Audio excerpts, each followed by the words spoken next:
It is so near and dear to everyone. Relationships. Okay.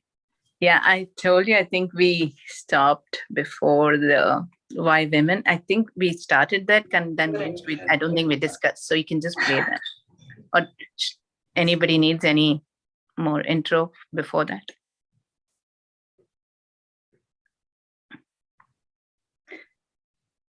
So far we had done, we're talking about enlightened relationships. So we had started with what enlightenment is or fulfillment was, and then how being present in the moment helps us, wherever you are, if you are just get into the now and be in that moment, that takes you closer to, and that is enlightenment.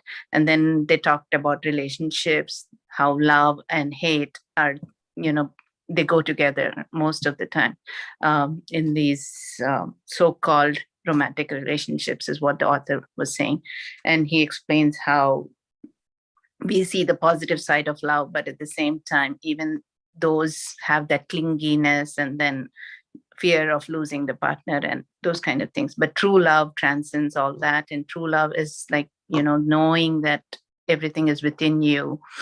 And then basically, it is love, he says, is that feeling of, feeling the presence of that and universal love within you.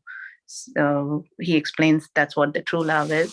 And after that, we went into how we can have spirituality within relationships. Before that, he talked about addiction.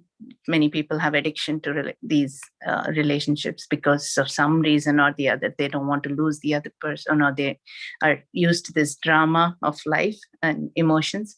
So they get addicted to it.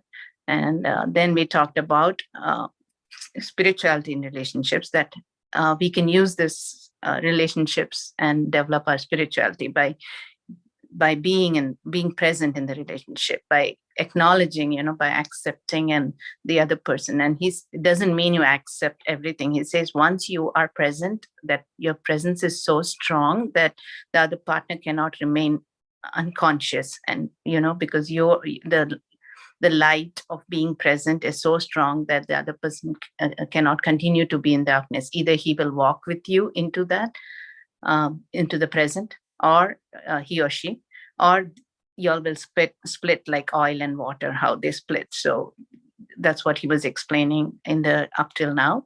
And we can move on. And he was talking about how it says women, it comes naturally for them to be connected with with the body or pain body, and how they're closer to enlightenment. But he explains that in this. So we can go ahead and do Madhvi.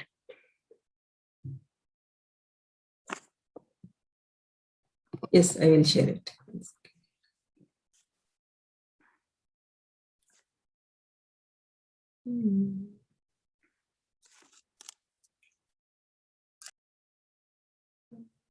To see this.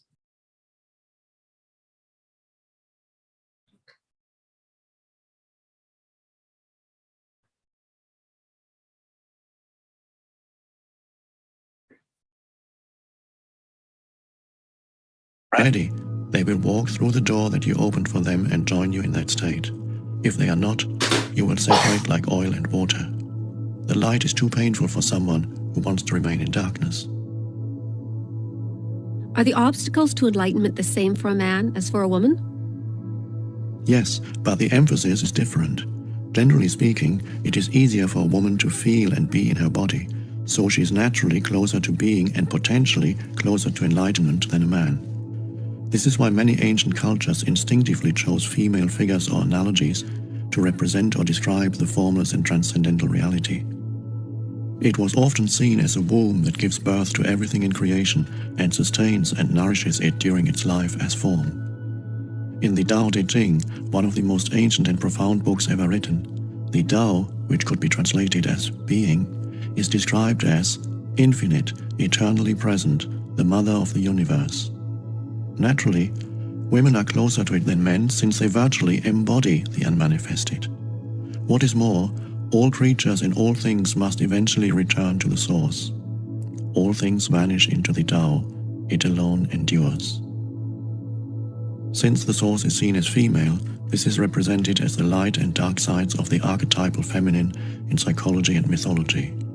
The goddess or divine mother has two aspects. She gives life and she takes life.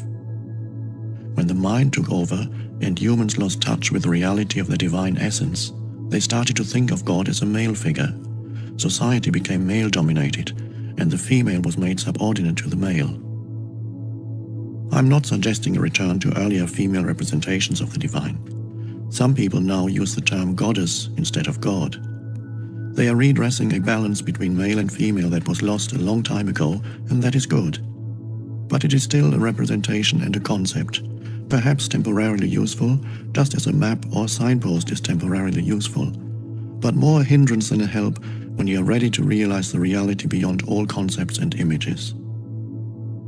What does remain true, however, is that the energy frequency of the mind appears to be essentially male. The mind resists, fights for control, uses, manipulates, attacks, tries to grasp and possess, and so on.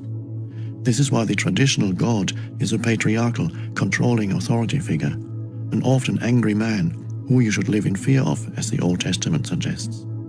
This god is a projection of the human mind. To go beyond the mind and reconnect with the deeper reality of being, very different qualities are needed. Surrender, non-judgment, an openness that allows life to be instead of resisting it, the capacity to hold all things in the loving embrace of your knowing. All these qualities are much more closely related to the female principle. Whereas mind energy is hard and rigid, being energy is soft and yielding and yet infinitely more powerful than mind. The mind runs our civilization, whereas being is in charge of all life on our planet and beyond. Being is the very intelligence whose visible manifestation is the physical universe. Although women are potentially closer to it, men can also access it within themselves. At this time, the vast majority of men, as well as women, are still in the grip of the mind, identified with the thinker and the pain body. This, of course, is what prevents enlightenment and the flowering of love. As a general rule, the major obstacle for men tends to be the thinking mind, and the major obstacle for women the pain body, although in certain individual cases the opposite may be true, and in others the two factors may be equal. Why is the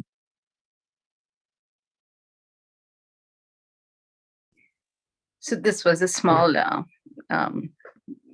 paragraph. Basically, I want to say before all this discussion, I want to pre-qualify saying that though we are talking here, it sounds like it's male, female, and there's all this distinction. I think we should be more open. It's more about the female characteristics and the male characteristics, which all of us will have, and it's like tending to be more female, and those because it's the nature of female to be love because of the way she is. So I don't think we should go ahead and say, oh, male, female. And at the same time, what we are heading to is going beyond male, female, and seeing everyone as one. So we can keep that in mind before we discuss all this. So here he's talking about earlier in ancient culture, they used to denote all the goddesses, and he calls us unmanifested energy or God, formless reality, as women, and because they considered mother of universe as the source as female. But slowly, as the mind took over the body, basically, for all of us, the male started becoming more prominent, male gods and male generation. So he explains that, and then he talks about two main things: the male having the mind energy, and the being energy being the dominant part of the female. So he compares both of them. He says mind energy, which is the male side, is very rigid and hard, and he says it's something that we use to run civilization and all. Whereas female, the being energy, he says, is soft, yielding, and it's more for running the planet and beyond.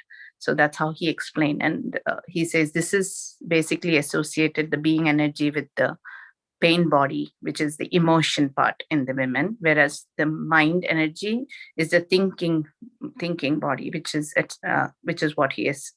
He calls that as the obstacle for the male, and for the female, it's the pain body that's the obstacle. And he's also talked about it can be the other way around too. It doesn't have to be women have just the pain body to overcome and men have the thinker body to overcome. He says it could be reversed. And more these days, we see all of us are gripped with this. We are in the grasp of the mind, which is the thinker or pain body.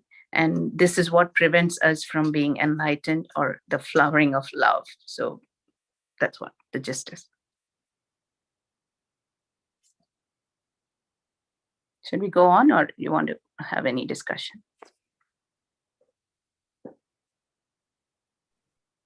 Anybody wants to add anything to what Vindhya has said? Okay, looks like they're happy with your... Because there's more discussion later on. I think this is just a fact. He's just compared the nature of male and female, I think. So we can just go ahead. The pain body more of an obstacle for women. The pain body usually has a collective as well as a personal aspect. The personal aspect is the accumulated residue of emotional pain suffered in one's own past. The collective one is the pain accumulated in the collective human psyche over thousands of years through disease, torture, war, murder, cruelty, madness, and so on. Everyone's personal pain body also partakes of this collective pain body. There are different strands in the collective pain body. For example, certain races or countries in which extreme forms of strife and violence occur have a heavier collective pain body than others. Anyone with a strong pain body and not enough consciousness to disidentify from it will not only continuously or periodically be forced to relive their emotional pain, but may also easily become either the perpetrator or the victim of violence, depending on whether their pain body is predominantly active or passive. On the other hand, they may also be potentially closer to enlightenment. This potential isn't necessarily realized, of course, but if you're trapped in a nightmare, you will probably be more strongly motivated to awaken than someone who is just caught up in the ups and downs of an ordinary dream. Apart from her personal pain body, every woman has her share in what could be described as the collective female pain body, unless she is fully conscious. This consists of accumulated pain suffered by women partly through male subjugation of the female, through slavery, exploitation, rape, childbirth, child loss, and so on, over thousands of years. The emotional or physical pain that for many women precedes and coincides with the menstrual flow is the pain body in its collective aspect that awakens from its dormancy at that time, although it can be triggered at other times too. It restricts the free flow of life energy through the body, of which menstruation is a physical expression. Let's dwell on this for a moment and see how it can become an opportunity for enlightenment. Often a woman is taken over by the pain body at that time. It has an extremely powerful energetic charge that can easily pull you into unconscious identification with it. You are then actively possessed by an energy field that occupies your inner space and pretends to be you, but of course is not you at all. It speaks through you, acts through you, thinks through you. It will create negative situations in your life so that it can feed on the energy. It wants more pain in whatever form. I have described this process already. It can be vicious and destructive. It is pure pain, past pain, and it is not you. The number of women who are now approaching the fully conscious state already exceeds that of men and will be growing even faster in the years to come. Men may catch up with them in the end, but for some considerable time, there will be a gap between the consciousness of men and that of women. Women are regaining the function that is their birthright and therefore comes to them more naturally than it does to men, to be a bridge between the manifested world and the unmanifested, between physicality and spirit. Your main task as a woman now is to transmute the pain body so that it no longer comes between you and your true self, the essence of who you are. Of course, you also have to deal with the other obstacle to enlightenment, which is the thinking mind. But the intense presence you generate when dealing with the pain body will also free you from identification with the mind. The first thing to remember is this: as long as you make an identity for yourself out of the pain, you cannot become free of it. As long as part of your sense of self is invested in your emotional pain, you will unconsciously resist or sabotage every attempt that you make to heal that pain. Why? Quite simply because you want to keep yourself intact, and the pain has become an essential part of you. This is an unconscious process, and the only way to overcome it is to make it conscious.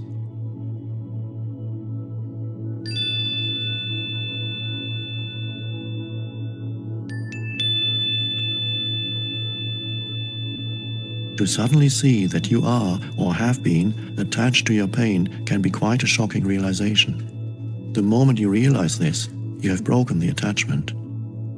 The pain body is an energy field, almost like an entity, that has become temporarily lodged in your inner space. It is life energy that has become trapped, energy that is no longer flowing.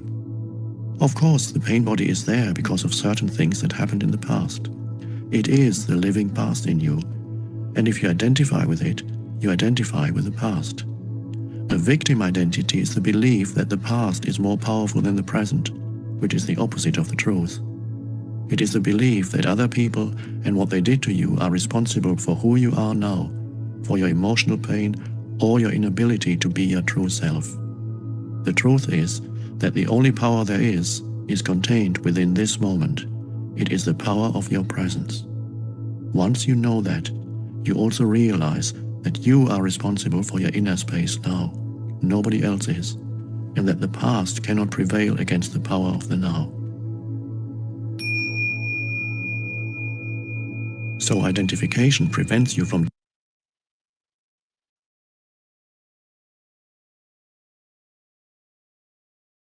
Do you want me to play the rest of the... Hold on. Let me see what is it. I can briefly summarize this, then maybe the discussions can come at the end of this. So let me just... I feel there's some powerful statements he made in this. That's why I think pausing here is pretty good. What he was trying to say is this: in the pain, I know it seems like they're only talking about female here. So it does apply to women because he's explaining how we connect to because of the menstruation, how we connect. But I think we have to overcome the pain body anyway, whether it's male or female, and then the thinker body. So it can give tips for everyone. So the question was, why is pain body an obstacle for women? And then he explains that two types: collective pain and personal pain. So personal is some emotional pain because of our own past, whereas collective is something that's been like a psych, like, all women who have been oppressed or, because of any child loss, rape, or even any cruelty done on women, collectively comes as, you identify with that pain and say, oh, I'm a woman, so maybe, he says it differs in different parts of the world. Some traditions or cultures have stronger association with that collective. They become victims to that. And he talks about it's not enough. If you don't have enough consciousness, you become victim to this pain body. And at the same time, he says it's an opportunity to enlightenment. So why he says that is because if you're fully present, and he says the menstrual flow at that time, it basically coincides the pain body, this collective pain body and all, it just takes over you at that time. As he says, it's just the emotions and all, they happen to either come before or coincide with them for women on that menstrual flow timing. So he says it's usually dormant, and then it just takes, and it does come other times too, but that is the time you actually feel it more. And it restricts the free flow of energy. So whatever life energy that we have, it restricts that. And he says, how can we take this as an opportunity for enlightenment? He says you have to be fully aware, you have to usually be unconsciously identify with our pain body. It's just because we just we don't, and we stop our any process of getting rid of that pain unconsciously, because we just identify with that pain. And he says, if you that occupied, so this pain body, he says, it resides within us, inside this, in the inner space, and it survives on pain. So it wants that pain, it wants to keep the pain. That's it creates more situations where with pain. So if you identify with that, you won't let go of it, and it remains there. You won't find ways to solve that pain. But instead, if you just become more aware of that pain and become more conscious, then it is easier to manage that, and you can transmute the pain body.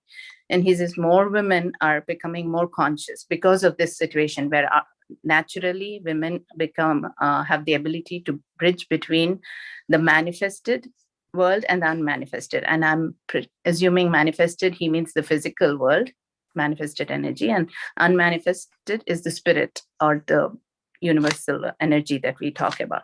So women, because of this ability to bridge between these two, natural ability, he's saying there are more women who are becoming more fully conscious than men. But that's just a statement, I think. So he says women's main task is to overcome the pain body. And you can do that by being present and knowing your true self. Be conscious. You still have to deal with the thinking body. That is also there. It's not just the pain body. But he says once you're so intensely in the present and you're dealing with the pain body, automatically your thinker body also dissolves. So first thing you have to do is dissociate yourself with the pain body. Don't identify with that, because it is an unconscious process, like I explained, that we do. The pain wants more pain situations it'll create. So in order to come out of it, you need to become more conscious. And it says, as soon as you realize that, you have been attached to this pain body all this time, that realization itself is like, it is shocking, and it'll bring you closer to enlightenment. And he says the pain body is an energy field, like I said, which is trapped within you in the inner space. So, and he says this is an energy from the past. Pain is always mostly due to past events. So if you keep that within you, it's living inside you. So you're keeping it, and it's trapped inside. It's not able to flow freely. So he says, once you know what the truth is, that there's only one truth. The only power there is contained in this moment, not in the past. So once you know that truth, which is all about this book, right? The power of presence, or power of now. So he says, once you're in that, you will basically, this pain body, you will transmute it, because pain is usually due to past. Says you will come to know that you are responsible for your own inner space, and that pain body or anything cannot remain there. It's just you are the only one. I think that's where we stopped, or there was anything else. Any questions so far?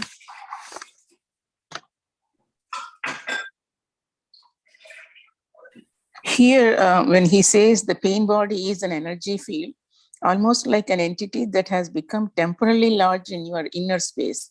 Mm-hmm.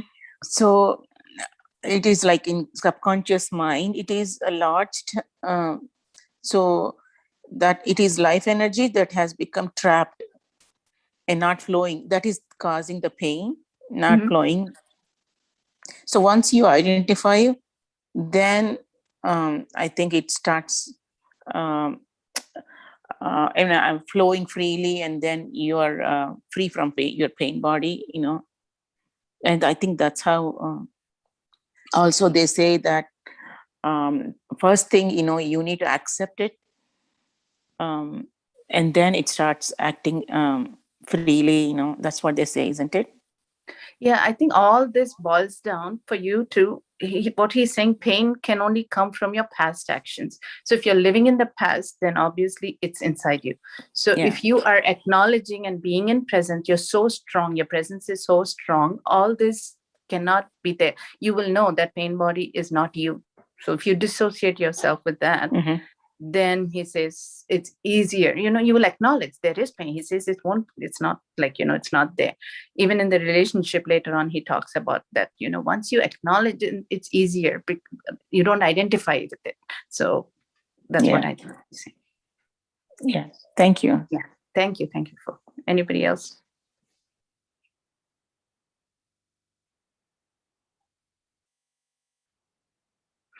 Yeah, I just think, the way he points out that this is an opportunity for us, because I think, your body is going through so much of turbulence. And if you acknowledge and you're like in that moment and you're like, you are being conscious of it, instead of unconsciously saying this is what women go through, unconsciously just take it as a pain body and identify, then he says it doesn't work. But if you are conscious and you just acknowledge it, then he says you will see a lot of positiveness in that. And even like, there's a birth of new consciousness. I think he'll talk about this more, so we can go. Yeah, because I know some people, because of the hormonal change they go through, even mentally also, they, or overreact in that period. That's what.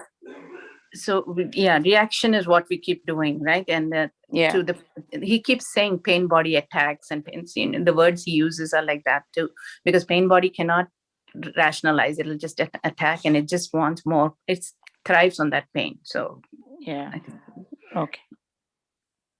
Thank you, Baladhar. Dealing with the pain body. Some women who are already conscious enough to have relinquished their victim identity on the personal level are still holding on to a collective victim identity. What men did to women. They are right, and they are also wrong. They are right in as much as the collective female pain body is in large part due to male violence inflicted on women and repression of the female principle throughout the planet over millennia. They are wrong if they derive a sense of self from this fact and thereby keep themselves imprisoned in a collective victim identity. If a woman is still holding on to anger, resentment, or condemnation, she is holding on to her pain body. This may give her a comforting sense of identity, of solidarity with other women, but it is keeping her in bondage to the past and blocking full access to her essence and true power. If women exclude themselves from men, that fosters a sense of separation and therefore a strengthening of the ego. And the stronger the ego, the more distant you are from your true nature. So do not use the pain body to give you an identity. Use it for enlightenment instead. Transmute it into consciousness. One of the best times for this is during menses.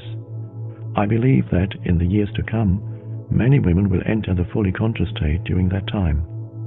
Usually, it is a time of unconsciousness for many women, as they are taken over by the collective female pain body. Once you have reached a certain level of consciousness, however, you can reverse this, so instead of becoming unconscious, you become more conscious. I have described the basic process already, but let me take you through it again, this time with special reference to the collective female pain body.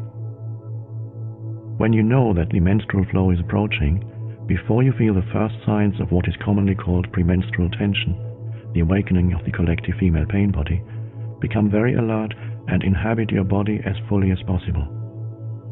When the first sign appears, you need to be alert enough to catch it before it takes you over. For example, the first sign may be a sudden strong irritation or a flash of anger, or it may be a purely physical symptom. Whatever it is, catch it before it can take over your thinking or behavior.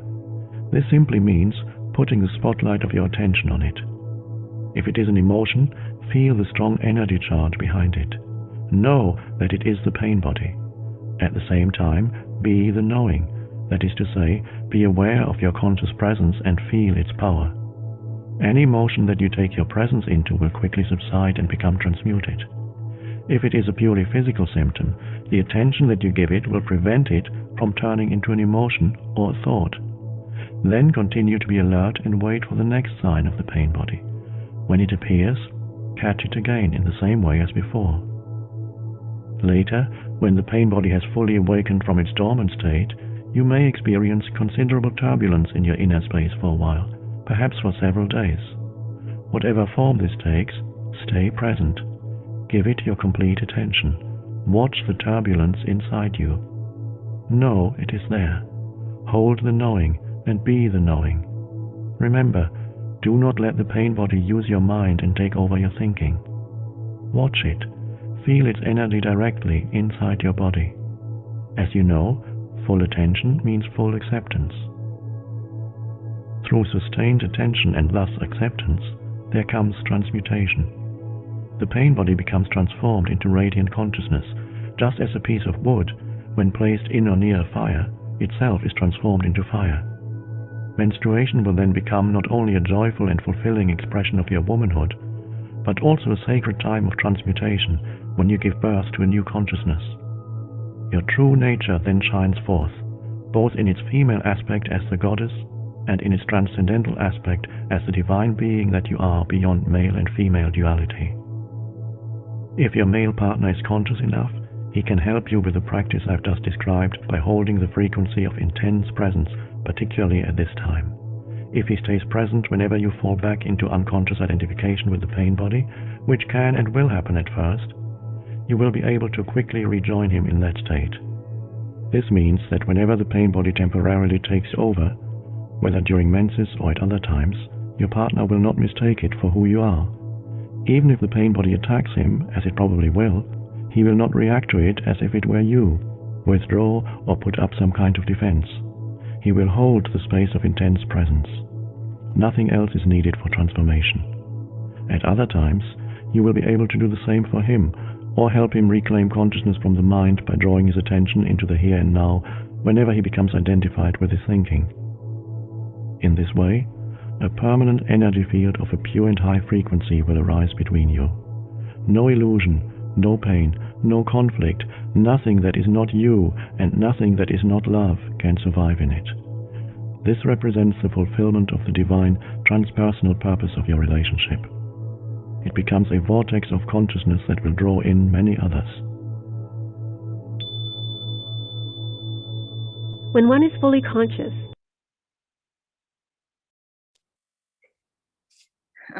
here again, he keeps talking about the same concept of collective, more focus on collective pain, because he's pain body, because he says many women overcome the personal victim, being personal victim to the personal pain body, but collective pain body continues because somehow they think they are being, supportive to other women, or maybe it's their ego or whatever it is.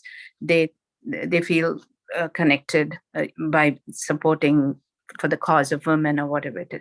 But he says we should overcome this and look beyond being, beyond all this.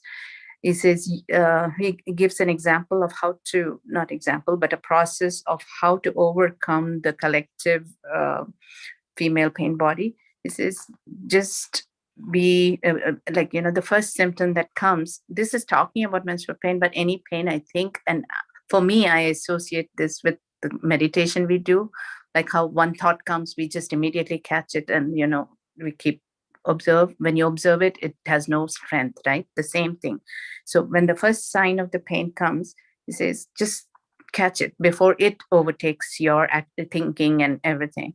So you catch it, give it your full, spotlight attention to it, and then it won't have the power anymore. It won't take over your thinking, or you won't react to it and act. I think many of us women know how women many times during that time of the month behave very emotionally, irrationally. So that is because they let the pain body take over. And so he says, you be conscious, and then you won't do that. And he says also, by doing that, by accepting what is happening, then you can be more aware and be in the moment. And he says the male partner can help too by being present. And what he keeps saying the same thing again and again, here he explains pretty nicely, and at least I felt I understood. He says how he can help, or by being present, is he does not associate your pain body with you. He understands, you're going through this. This is that pain, whatever that thing is, and that's not you, who's doing that. And once he dissociates, he in his mind that it's not you, even if your pain body attacks him, he doesn't react. So I thought this was a very nice statement, because he's been saying this all the time, how to be in the moment and how you're conscious. So being conscious meaning you accept that pain body is not you or your partner, and then even if they attack, don't react. And you create, he says, you hold a space of intense presence. That presence gives a space, and that space is where love flourishes, basically. And then he talks about going beyond this male female, and he says a female partner can do the same for male when the thinker body overtakes him. So they will see your presence, and they will join you, they will understand that. So he says, know that there is turbulence for women when it's going on, and it will slowly, afterwards you will be conscious, it'll go away. He says, this knowing, both of you knowing and being, and not associating with pain body or thinker body, creates permanent energy, which is much higher frequency, and it goes beyond the pain or any illusion. This is where we should be going to a divine relationship. And I think that's all. Any questions or comments?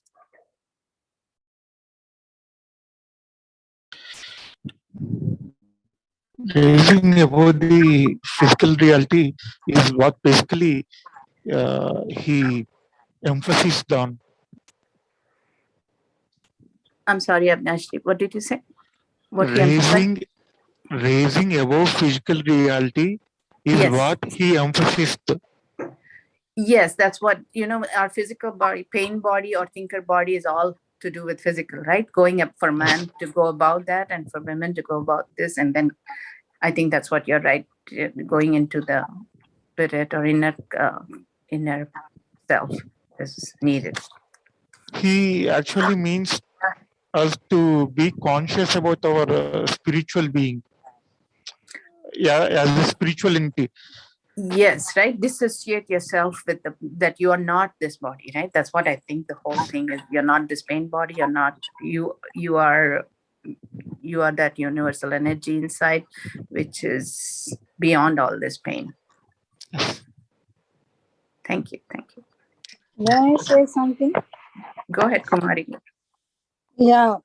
If you know Ramana Maharshi, he had a cancer. Yeah. And he said, this one, it's happening to this one, not me. Not me. You know, whenever the pain happens, your body suffers, and you are aware of the pain, especially. I don't know why the man is talking about this, but delivery pain, we all had been through that. Some pains, they happen physically at that moment, it may hurt, but after that, usually women don't dwell on it. He goes later on, he talks about, you see the positive of it. That's what I was saying. I think he mentioned positive or negative, it's happening to our body. That's all. It's not happening to our spirit. I think that's the gist of it, but he's taking us step by step. That's why we haven't reached there. So I think you already reached the crux of the thing. That's what he's trying to say. Okay. Yeah. Thank you, Kumari. Okay, bye.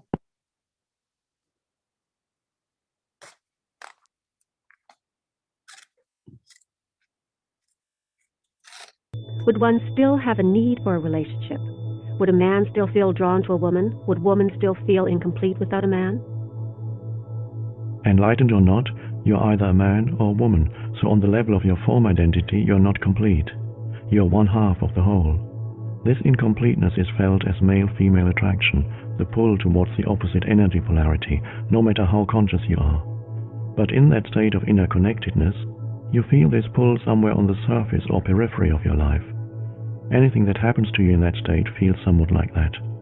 The whole world seems like waves or ripples on the surface of a vast and deep ocean.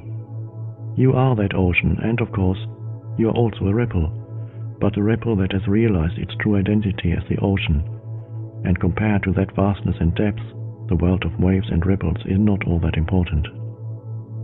This does not mean that you don't relate deeply to other people or to your partner. In fact, you can relate deeply only if you are conscious of being. Coming from being, you are able to focus beyond the veil of form. In being, male and female are one. Your form may continue to have certain needs, but being has none. It is already complete and whole. If those needs are met, that is beautiful, but whether or not they are met makes no difference to your deep inner state. So it is perfectly possible for an enlightened person, if the need for the male or female polarity is not met, to feel a sense of lack or incompleteness on the outer level of his or her being, yet at the same time be totally complete, fulfilled, and at peace within. In the quest for enlightenment, is being gay a help or a hindrance? Or does it not make any difference? As you approach adulthood, uncertainty about your sexuality followed by the realization that you are different from others may force you to disidentify from socially conditioned patterns of thought and behavior. This will automatically raise your level of consciousness above that of the unconscious majority, whose members unquestioningly take on board all inherited patterns. In that respect, being gay can be a help. Being an outsider to some extent, someone who does not fit in with others or is rejected by them for whatever reason, makes life difficult, but it also places you at an advantage as far as enlightenment is concerned. It takes you out of unconsciousness almost by force. On the other hand, if you then develop a sense of identity based on your gayness, you have escaped one trap only to fall into another. You will play roles and games dictated by a mental image you have of yourself as gay. You will become unconscious. You will become unreal. Underneath your ego mask, you will become very unhappy. If this happens to you, being gay will have become a hindrance. But you always get another chance, of course. Acute unhappiness can be a great awakener. Is it not true that you need to have a good relationship with yourself and love yourself before you can have a fulfilling relationship with another person? If you cannot be at ease with yourself when you are alone, you will seek a relationship to cover up your unease. You can be sure that the unease will then reappear in some other form within the relationship, and you will probably hold your partner responsible for it. All you really need to do is accept this moment fully. You are then at ease in the here and now and at ease with yourself. But do you need to have a relationship with yourself at all? Why can't you just be yourself? When you have a relationship with yourself, you have split yourself into two, I and myself, subject and object. That mind-created duality is the root cause of all unnecessary complexity, of all problems and conflict in your life. In the state of enlightenment, you are yourself. You and yourself merge into one. You do not judge yourself. You do not feel sorry for yourself. You are not proud of yourself. You do not love yourself. You do not hate yourself, and so on. The split caused by self-reflective consciousness is healed, its curse removed. There is no self that you need to protect, defend, or feed anymore. When you're enlightened, there is one relationship that you no longer have, the relationship with yourself. Once you have given that up, all your other relationships will be love relationships.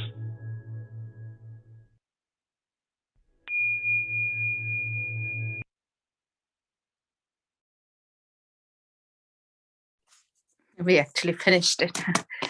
The last part, I'll just summarize, and then we can discuss everything. Avinash, you want to say something? Go ahead. No, ma'am. Okay. So the question here is, should we give up relationship with yourself? And he talks about once you're enlightened, do we really need relationship? So these are the questions that he's trying to answer. He says, physically we are in the form we are still man or woman, so there is that attraction and there is still that need for being to feel complete, because we are half by creation. But he says this is only on the surface. When you're enlightened, or when you are conscious and you have your true identity, which is basically deep. You connect with yourself deep within, which is like the ocean. He compares it to the ocean, which we are inside deep, and everything else feels like small ripples or waves on top, all these relationships and the whole physical world. So he says, yes, on top, on the surface, you may feel a little bit of disturbance, but inside you're at peace and you feel complete if you do connect, and you're conscious and you understand that we are all one, and that kind of awareness. He says, if you can relate deeply, which is what meaning being connected with yourself deep, only then you are conscious of being, and coming from that consciousness of being, you will be able to focus beyond the veil of form. Then you'll see it doesn't matter whether it's you, me, or male, female, plant, animal, it doesn't matter. So you will be able to see beyond that veil. And so he says that's where I think true enlightenment comes. And then there was a discussion.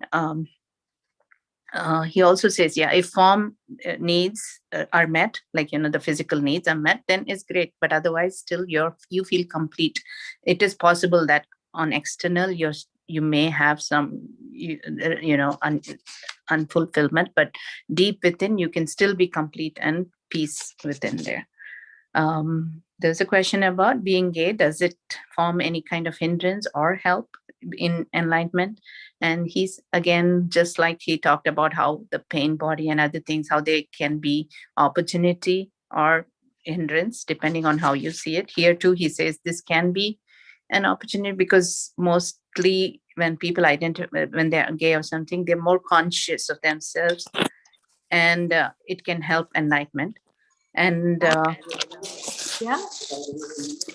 and he says it can, if you identify yourself too strongly about being gay, then that can be a hindrance too, because again you're leading to another trap. You're identifying with with this body, or basically form. So it can be, even if it is a hindrance and you feel and at the same time, if you feel very unhappy because of unacceptance or whatever that is, he says that can also push you into awareness. So either way, it can help. And then there was a question about you should love yourself first, right? How can you love how can you get into relationship without loving yourself? And I think that we have heard before too. Self-love, or it is important. You need to feel comfortable and at ease with yourself. But do you even need a relationship with yourself? Because then you're bringing duality into question, like, me, I, myself, and those kind of things. So he says this is all mind created, the duality. So you need to go beyond, and this is the root cause of the problems that we face, right? The ego, or I, myself, and all. So this is enlightenment merges these personalities, and you understand that you are yourself. There's and then you go beyond. You have no relationship even with yourself, and this makes all relationships as love relationship once you go beyond that relationship. I think I just said what he said. So, and now we can open it up to discussion and interpretations. Thank you for having patience with me. It was a long time. Sorry. Good. Very well done. Thank you. Everyone has been quiet. I think we should, any discussions? I didn't mean for it to go this quiet. Very well explained, Vindhya. I think playing it and then you also explaining it again kind of reinforced. Yeah, but it quietened many people. If you all have thoughts and discussions, we can have those. Yeah. I think one thing that kind of felt for me was, he said women are more, they can be enlightened faster than the men. The reason is, I think it's the pain body that we go through. And the pain body is something that you feel conscious about your body all the time. And that is why he must have said that, like they can get enlightened faster than the man. I think That is, I understood it as we have more opportunity to get enlightened faster. Not everyone, because people take it as being victims too, right? And then you're not even being unconsciously, you just go through it. But if you go through conscious, like you said, yeah, because you're more aware of it, right? You can watch the pain and you can be like more present in that moment. So I think that's what you were trying to say. But I think the word there is, it gives you an opportunity, just like any situation. Remember earlier too, he said broken relationships, like, they push you into enlightenment. And again, he talks about being gay, anything where you're different and you're not with the unconscious general people, then you become more conscious of it. And because of the hindrance or whatever it is, you pushed into consciousness and enlightenment more quicker. That's all I think. Yeah, the result of it is not so good, but I guess, no, the result of it is not good, but the goal is is nearer to us, so that's a good sign. What results you're talking, Madhvi? I didn't understand.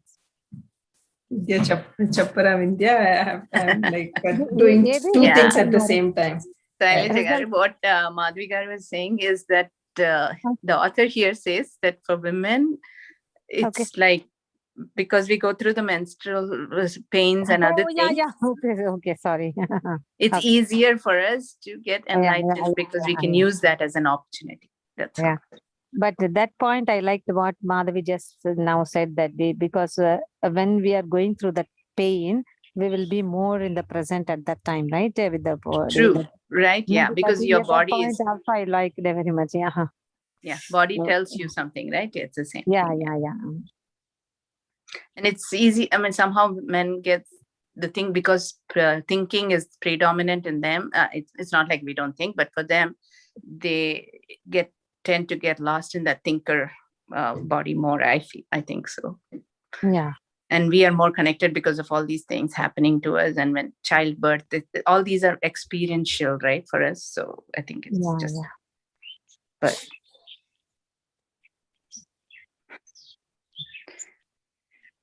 Yeah, so I think that word power of now is like very powerful, because he's really bringing that now has so much of power, and that power is to overcome this pain and all those things. So I think they're not just words of power of now. He has a lot more deeper meaning into that, and he keeps bringing it a lot in this and other chapters too. So I think that's all I have to say. And also, it is so good to do like this in book club, this book, because it's everybody thoughts are coming, right? So many are in that Swadhyaya group, they are writing, and that is very nice. I like for the other one, I think they're doing that, and Madhvi Garu initiate, and the others are also doing it. Very nice. Yeah, I haven't read everything, sorry, but I was preparing for this. I have to read. Yeah, but now you can read. But what I think is it's really good. Yes. Instead of one reading oneself, going through like but today it became a little bit more on my side. Yeah, I hope maybe others can comment later on, or maybe this topic was like that and they don't have many comments, but I don't know. No, it's very nice.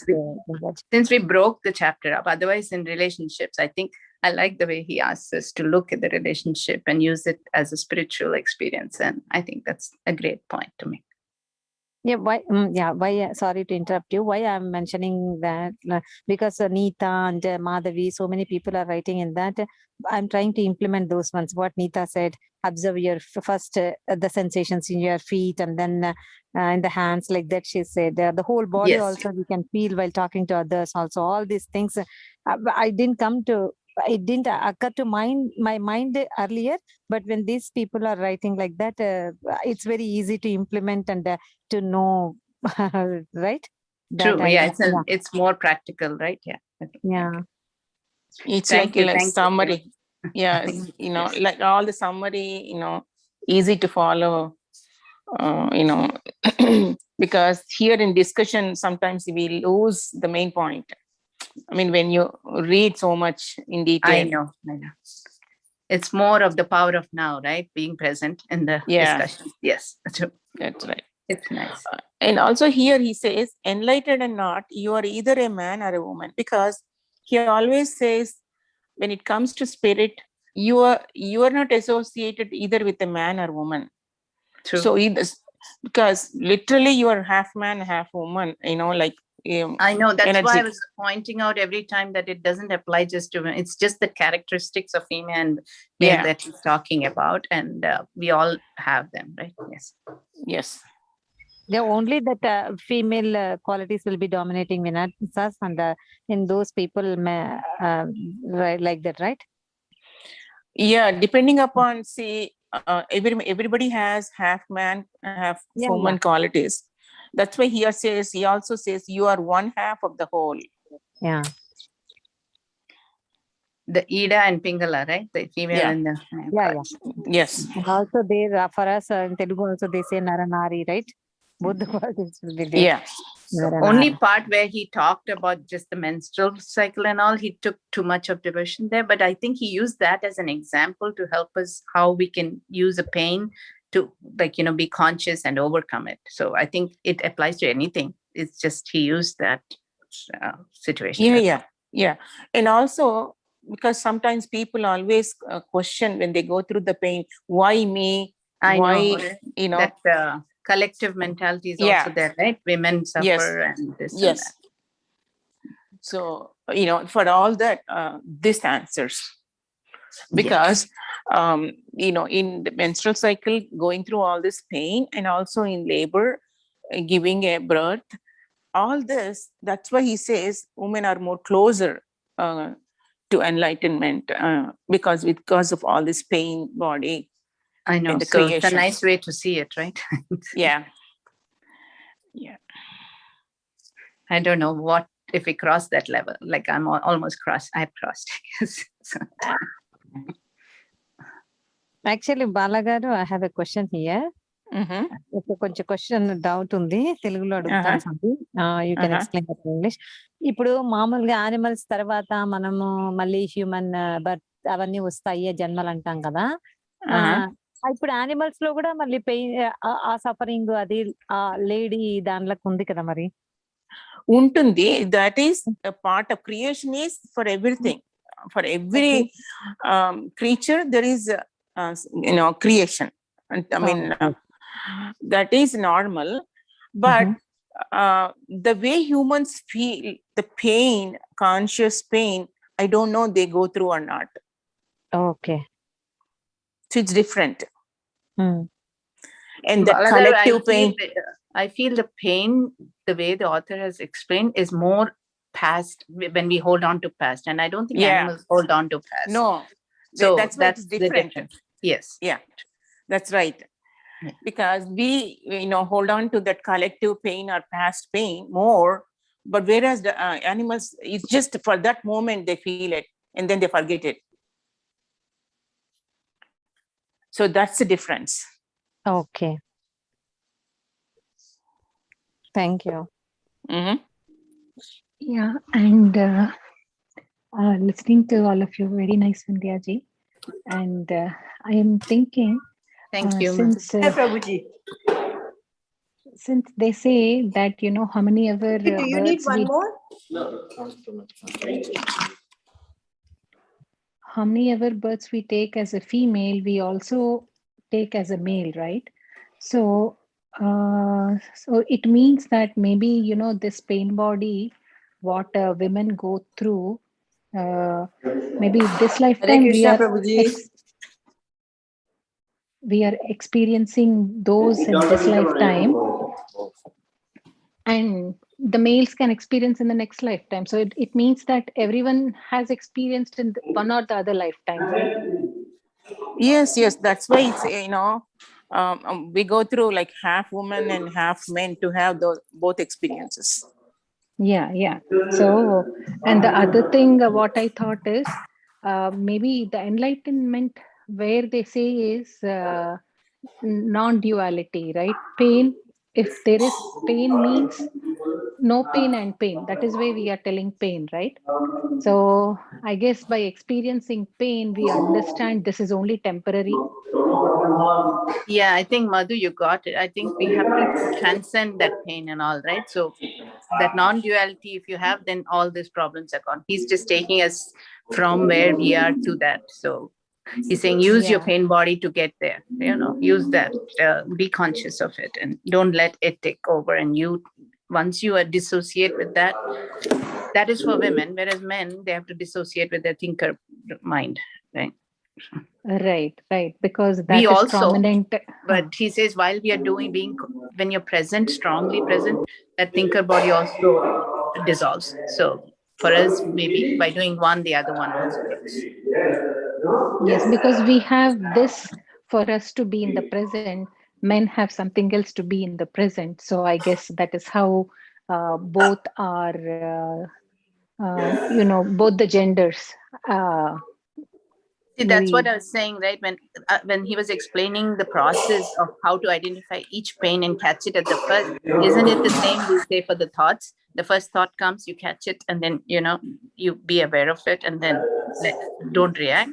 So I think the whole process is the same for whether it's the thinker or whether it's the pain body. Yeah, very nice, Vindhya. It's so nice that how the author has understood both the genders so well and brought it up in a very nice way. Manjuji, can you mute? I'm sorry, I didn't realize I'm not muted. It's okay. Thank you. Go ahead, Madhu. No, what I mean to say is it is so nice that the author has, brought up both the gender qualities so nicely. Yeah. Can somebody mute? Yes. Okay. I think now, yeah. Yes.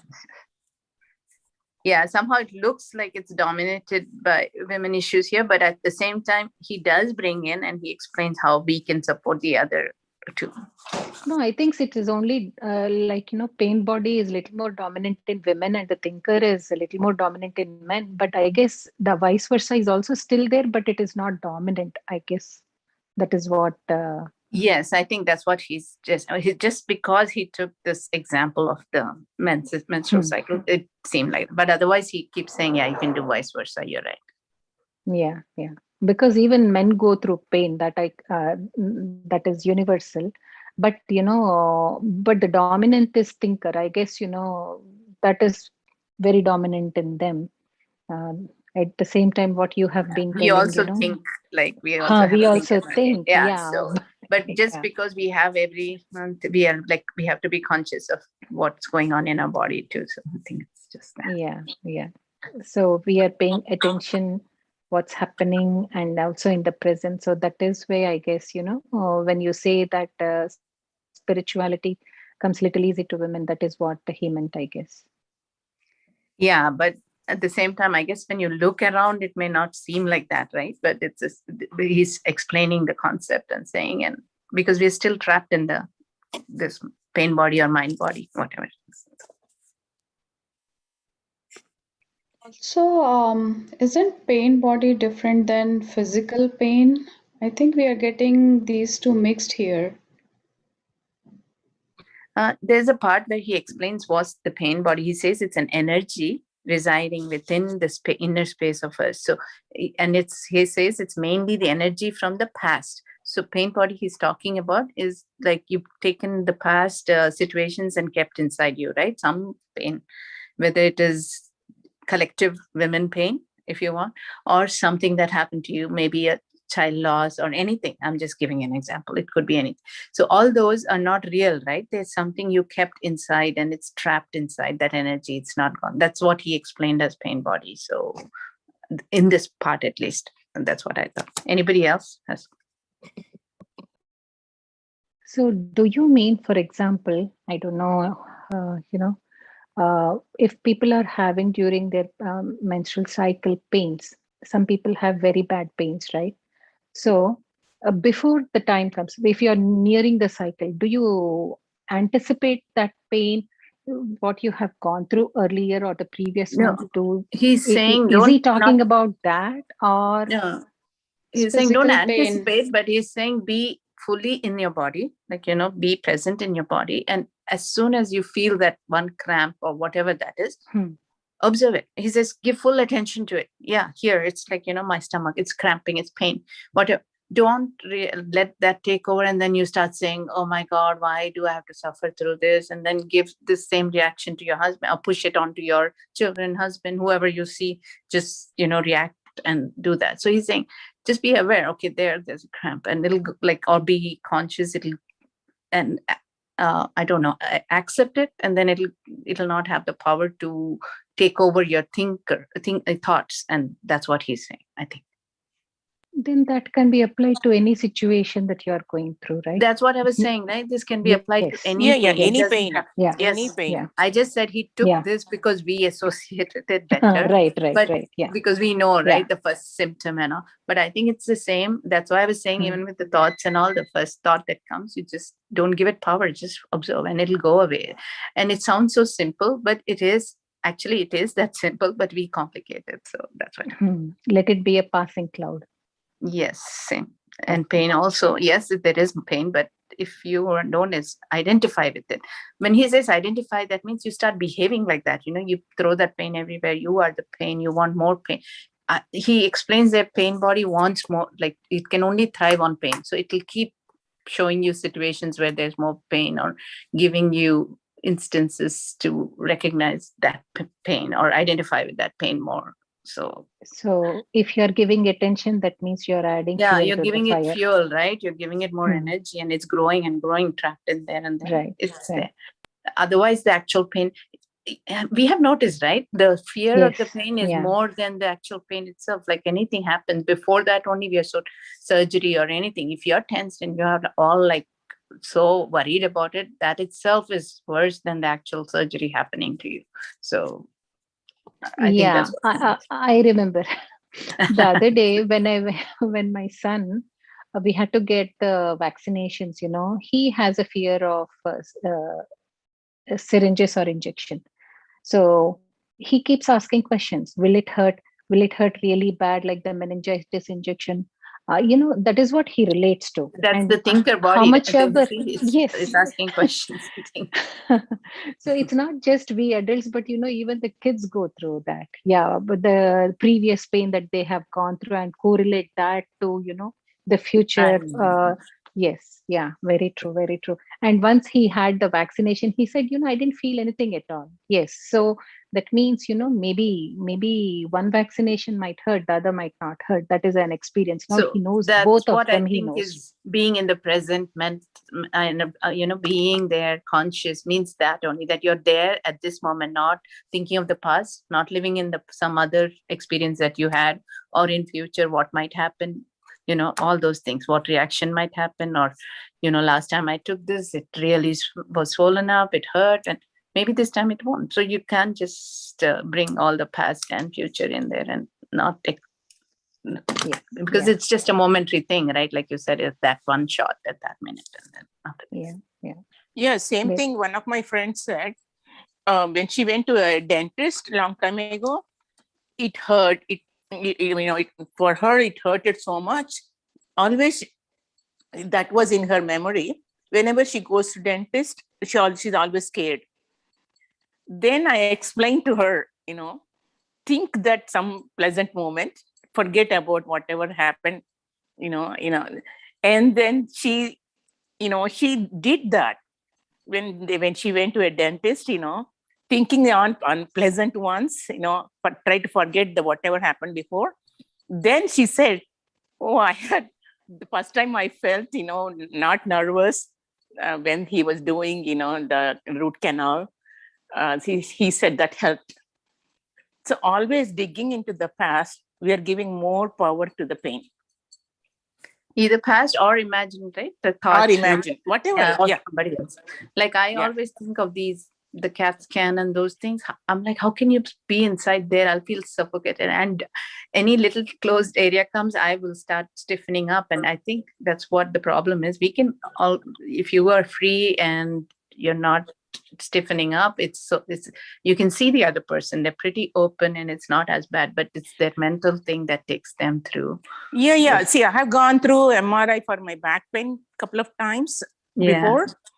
I always see, initially I used to get nervous. Otherwise, most of the time I used to meditate. I used to close my eyes and meditate. See, I'm talking about pre-meditation time. Like I couldn't even think but of what else. I was doing, in a different meditation at that time, but that's how I was not feeling.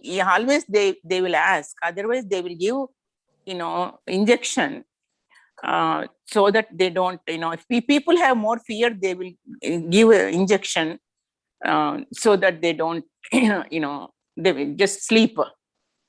So all that is what our mind, right, acting on us. The fear comes from our mind, and they're giving the injection for the mind to subside. Yes. Because otherwise, people get agitated. They cannot. If they cannot be in that small, area for so long. I think I'm done. Any other points? It was very nice. At least we discussed a little bit more, and it was fun. Yeah. Thank you, Vindhya. Nice job. Thank you. So, and I know I dragged this chapter 3 times. Thank you. Thank you, so thank you, Shailaja and Madhu. Yeah. What I want to say is one thing I want to say. Normally, when we live in the present, we go through pain or pleasure in the same way. If we have pain at this time, if you have really tooth pain or physical or mental pain, for me, I'll go through that as it is, right? Then we don't go into the past or future, I think. When we go through that completely, whatever it is. Yes, I think, Yeah. As you're saying this, I'm thinking of Telugu,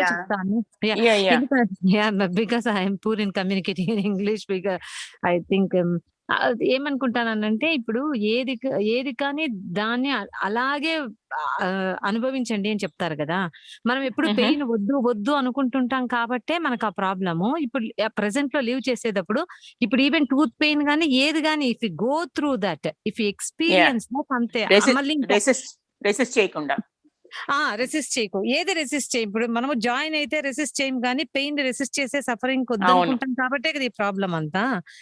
go through that అంటారు కదా. అంటే if go through, మీరు చెప్పేది నాకు భగవద్గీతలో గుర్తు, నాకు exact శ్లోక గుర్తులేదు, కానీ ఇది బేసిక్లీ కోల్డ్ ఉన్న హాట్ ఉన్న సమత్వం యోగ ఉచ్యతే. అవును, నాకు గుర్తు రావట్లేదు, కానీ అది ఉంది. ఇవన్నీ మనకి తెలుసు, కానీ ఎలా చేయాలో ఇప్పుడు చెప్తున్నట్టున్నారు కదా. So if you are in the present and you give your conscious, so మనకి అది మనకి అట్లా అందులో గీతాల్లో నాకు అది తెలియలేదు. ఐ మీన్ ఉండాలి అని తెలుసు, కానీ ఎలా ఉండాలి ఇప్పుడు ఇందులో తెలుస్తుంది. సో ఇప్పుడు ఎప్పుడు మనం ప్రెసెంట్ లో లివ్ చేసేది మొదలు పెట్టినామంటే అప్పుడు పెయిన్ వచ్చినప్పుడు ఆ పెయిన్ అట్లే అనుభవిస్తాము. That is also experience and joy is also experience. Everything is an experience.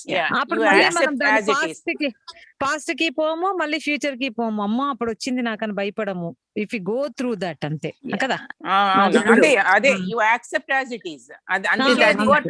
All the enlightened people, man autobiography of Yogi chadivina, remember that sadhu or saint who was walking and someone chopped his hand off and he was still walking.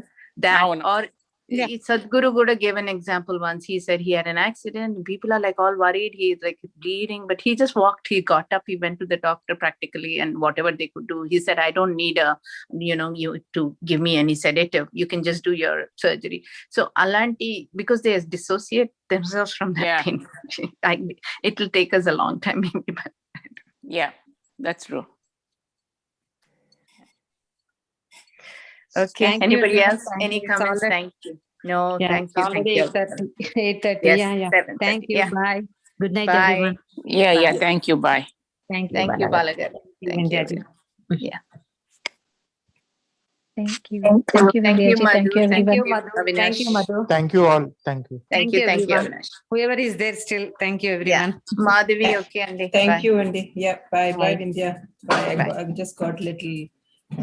Madhavi, housework.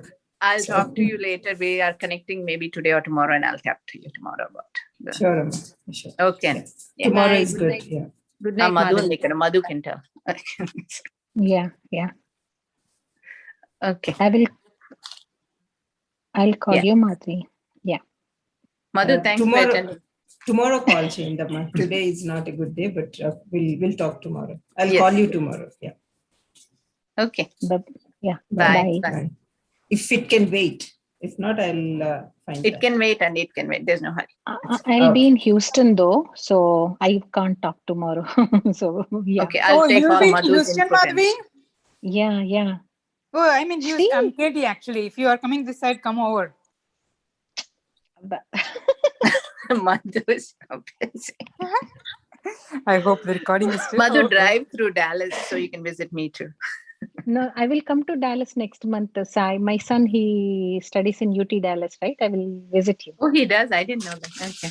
Yeah. You're My still son on studies live, in huh? Austin, so both of us exchange. I think my son goes there, your son goes here. You come here, I will come there. Yeah. Hey, it is still showing live. I don't know. Still live. Ayyo, ivanni record cheyiddu. Okay. Bye. So, Madhvi. Have a safe trip. Bye. Madhvi, Austin? Yes. వస్తున్నారా మీరు Houston వైపు KT వైపు వస్తున్నారా Tomorrow. I do not know Katie, but I'll be staying only tomorrow and Saturday I'm coming back. Okay. If you're coming to KT side we are this side actually. ఒకసారి అంటే మీరు Houston ఎక్కడికి వస్తున్నారు centre like I don't know. I will call you. Yeah, call. This is recording. Oh, it's still recording. Oh my God. So I'll call you. Okay. Yeah. Bye-bye.